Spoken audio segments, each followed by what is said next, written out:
Naluto na guys yung ubi ko. Ayan. Nabalatan ko na yung iba. Kalimutan ko mag-record.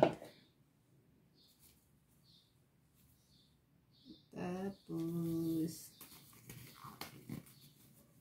gag-gloves ako kasi mainit siya.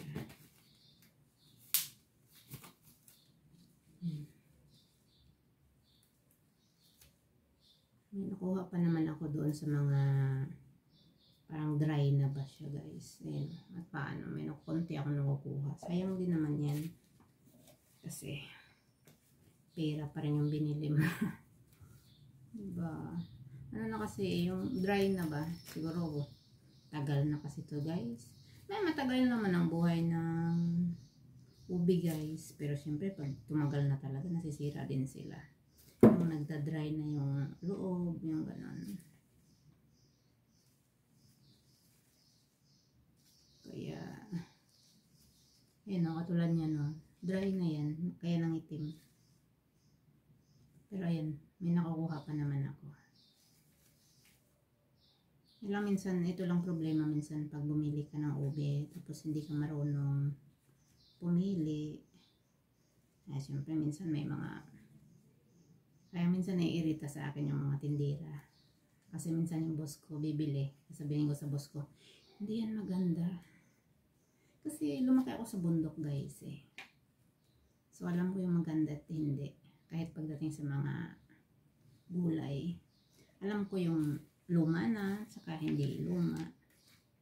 Minsan kasi, kahit hindi mo pira yung pinangbibili mo doon, eh, siyempre manghinayang ka pa rin. Kasi pinagpagura ng boss mo yung pera niya, di ba?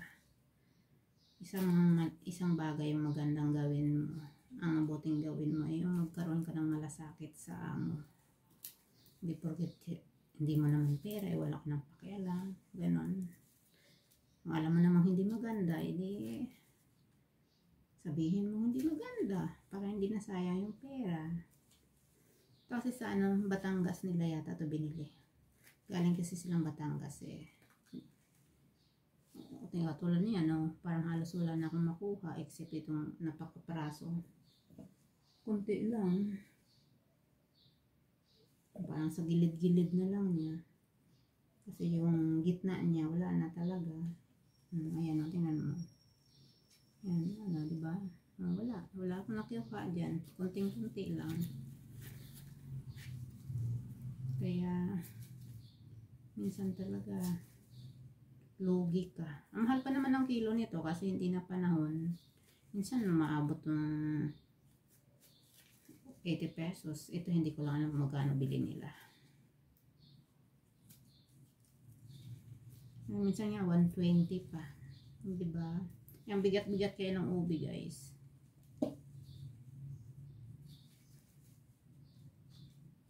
Yan o, katulad yan. Diyos ko, parang wala naman akong makuha. Ito naman, gilid-gilid lang din. Kaya, ay. Daming sira guys. Asin talagang wala akong nakuha. Yan o. Kasi talagang sira na yung buong loob niya.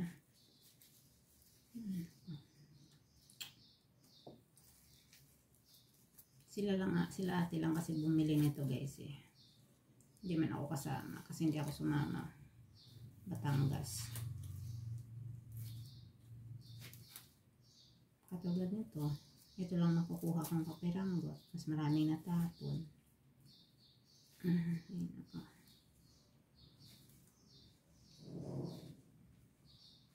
Diba? Mas marami akong, sayang to, kakainin sana to ng baboy. Siyempre wala naman kaming baboy dito sa Manila. So tatapon lang natin yan. Pwede sana tong gawing organic fertilizer eh. Baka na ng langgam. Kaya tatapon na lang natin sa basurahan. Imagine mo yung itatapon ko. Tapos ito lang yung na-save ko. Ayan lang. Siguro naman mahigit naman to 1 kilo. Ayan.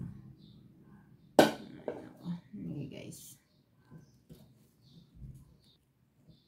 Gagawin ko nito guys. Dudurugin ko. Tapos food processor ko siya. Ganito lang naman. Ayan o. Ito kasi Meron tong tela na guantes, kaya hindi ganun ako napapaso. Ito wala. Kaya medyo mainit. Ito lang pinanglalamas ko ito.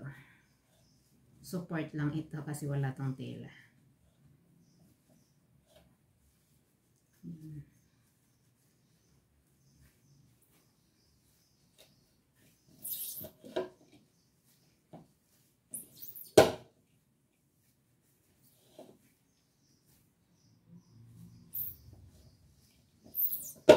Ouch, mainit.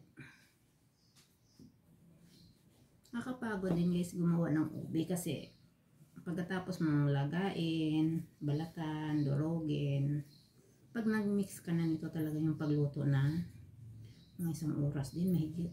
Minsan 2 oras pa nga eh. Tagal. Okay, mainit. Mas maganda kasi siyang ilamas na mainit pa kasi malambot. Pag lumamig ito matigas guys. Hindi mo na malalamas. Hindi mo na matutunaw ng gusto. Gusto ko kasi pag nag-ubi ako, yung pino talaga siya.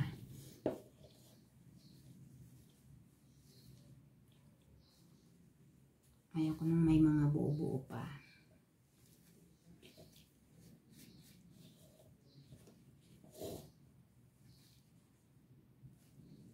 Sayang natapon, malinis naman. Ayan. Ito na guys, nadurog ko na. So lalagyan ko na to ng condensed milk, ibap. Titingnan ko kung meron kaming all-purpose cream. Lagay na natin itong ibap guys.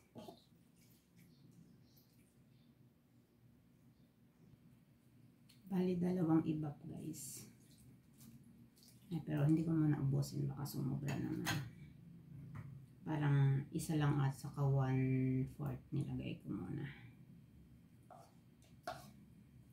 Tapos isang condense.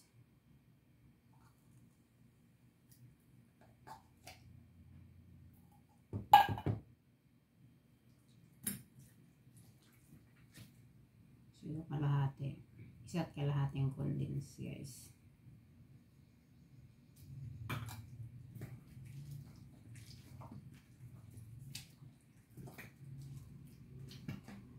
Pero hindi ko muna ito maisasalang kasi wala akong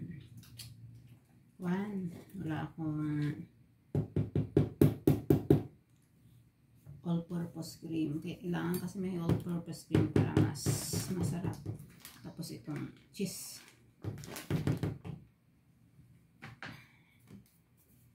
Tapos gagamitin ko yung hand mixer guys.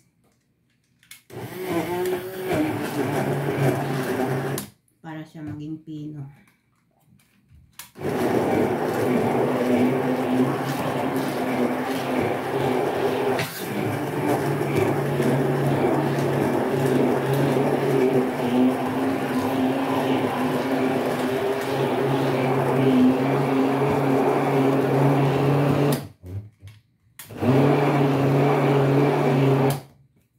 Masakit yung kamay ko kasi may sugat kasi.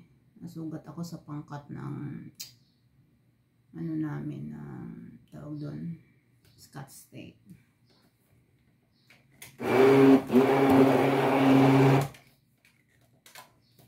Sakit. Dito pa sa taas. Okay.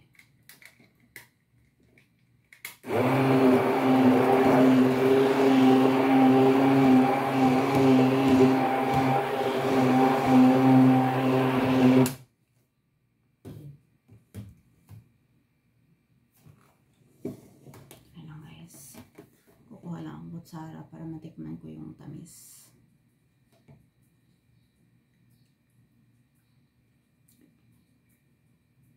Kulang pa sa tamis guys. Ubusin ko na to. So bali magiging 2 yung 2 condensed milk ang ginamit ko. Hindi ko na kinilo yung tawag doon ubi ko. Estimate ko na lang. Pag gumawa ko tansya lang talaga guys. Wala nang sukat-sukat. mo lang naman. Titikman mo lang naman kung matamis na ba or hindi pa. Ganun lang naman. Kasi minsan kahit sukat-sukatin mo rin, minsan kumakalpak din guys eh. Kaya tansya-tansya na lang.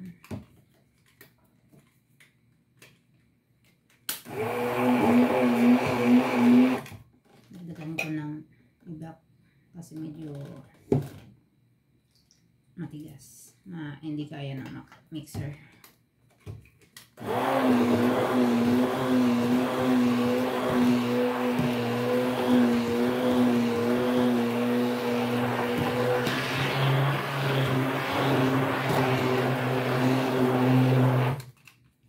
Hindi kasi ako makapagkuhan masyado. Ang sakit nito. Nauuntog. Hindi naman pwedeng hindi dito kasi kailangan na babalance mo yung pag-awak mo dito. Eh, hindi pa naman ako kalawit eh. Nahirapan ako pagkaliwa.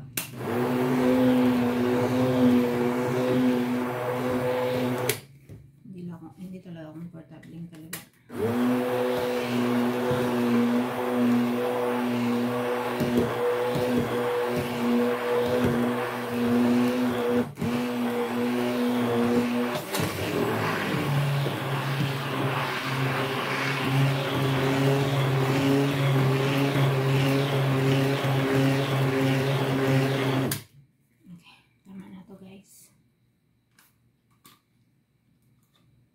Mamaya yung pag nilagay ko yung cream of mushroom all purpose cream, kahit hindi ko nagamitan ng mixer, kahit sandok na lang, ganon ko. Tsaka pati ito kasi palalambutin ko pa to kasi frozen. Yan guys, bali ginawa ko guys, dalawang ibap, dalawang condense din siya. Tapos mamaya ilalagay ko isang all-purpose cream. Tapos itong cheese na to. Yun ang recipe nito guys. Okay. Sige, baway muna guys. Bibili ako ng all-purpose cream kasi naubusan pala kami. So kailangan kong bumili muna dyan sa mga tindahan kung mayroon sila. Bye guys, thanks for watching. Ayan. Ipopost ko din ito mamaya kung paano ko niluto, kung yung pagluto ko guys ha. So ito muna ngayon. Ayan. Bye guys. Sana patuloy niyo akong suportahan sa aking mini vlog guys. Thank you. Bye bye.